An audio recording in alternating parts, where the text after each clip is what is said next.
Keep your eyes open to know what you're seeing.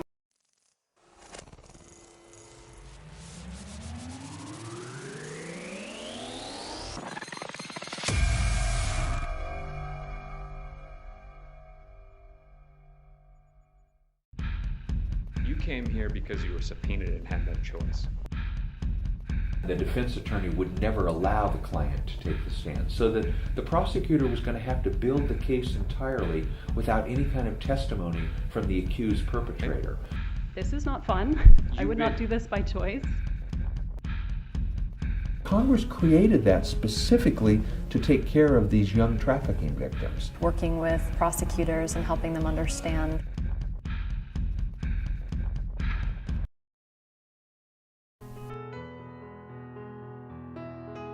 We responded to a residential area near Remendale and Capitol Circle, which at first I didn't want to ask any questions. It's very obvious that they've been traumatized. The body language told me clearly they had been through a lot. So this took place almost 13 hours. She had me give them, each girl, a piece of paper when they wanted to cooperate. And I said, okay, well, I'll tell you what, since you can't tell me too much about this house, can you at least draw an idea of where the house might be and then give me an idea? And therefore, when you start driving the neighborhood, you're like, oh, there's a cul-de-sac coming up. Let's see if she points that house out. It sure as anything, as soon as we start getting close, she goes, that's the house. The victims were taken to the Tallahassee Memorial Hospital, where they were actually treated as rape victims, and it was the absolute right thing to do. That's when I got the call, was to actually go out to Tallahassee Memorial Hospital along with the Tallahassee police officers when the case was first identified. There were a number of us that were working to help represent some of the victims, but it meant all kinds of things.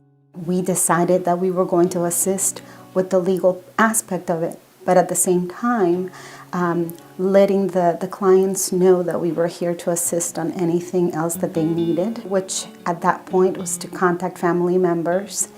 They also wanted to go to church. So we took them to church. The victims just needed some security. They were afraid that their traffickers were going to find them. So we were very fortunate actually to have a safe place to keep them here in Tallahassee. A lot of the work that we did was really hearing their stories and figuring out how to apply for T visas. A trafficking visa. Congress created that specifically to take care of these young trafficking victims. Working with prosecutors and helping them understand what trafficking is and what it meant. We met with them on several occasions and went over their testimony, attempted to keep them at ease and to prepare them for what is going to be a very trying experience.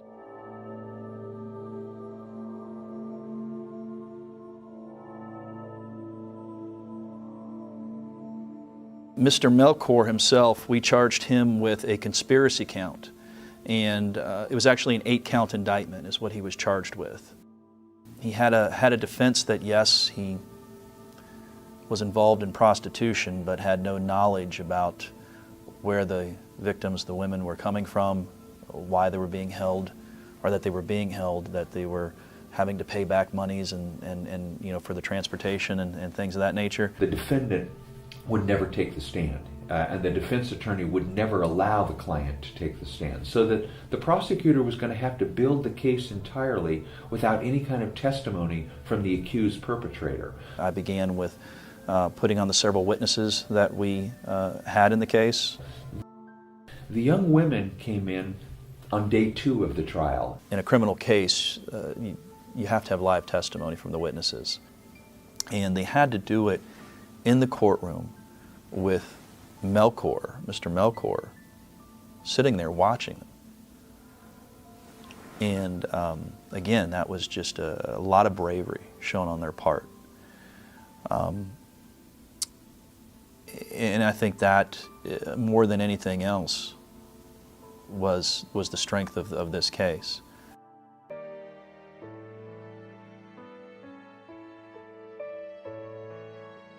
What we learned after going after Mr. Melkor is that was just sort of the popping open the lid.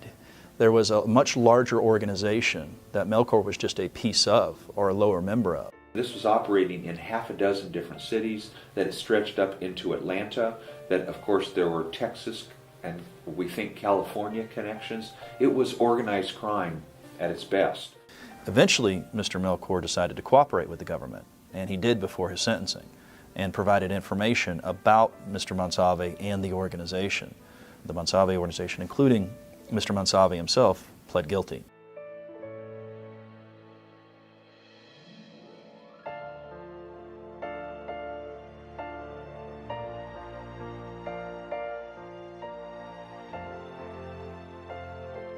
Reflecting on the case, I still feel like the punishment isn't enough for what our clients have been through.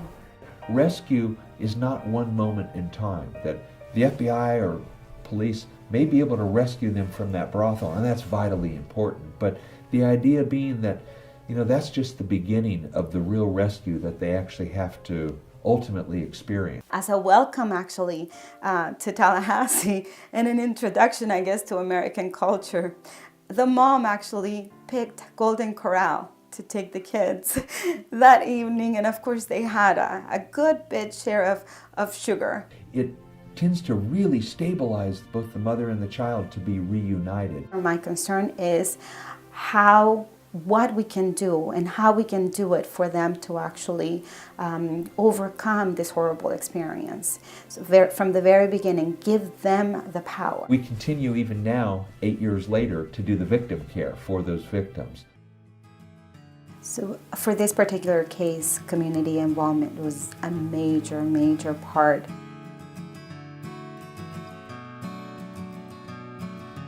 From the federal side, U.S. attorneys have been congressionally mandated to address human trafficking and to build human trafficking task forces. To focus on intervening on the buying aspect of the buying and selling of sex and prostitution and trafficking. It seems small to maybe write a letter to your congressman, but if everyone, all their constituents are writing letters, then this is letting Washington know that this is something important. They'll have mouths to talk with, and even hands to write with, and computers to type with. I mean, we all have ways that we can build relationships with people and tell them about this, and you never know who you'll tell that'll spark enough of an interest to brew up a whole new passion for it. Focusing on awareness and education, I think that that is the only way that we can actually combat this kind of crime. Keep your eyes open to know what you're seeing, know who to talk to about it, not to agree to live in a world where some people are just thought of as less than human, to never treat someone that way and never allow other people to treat someone that way.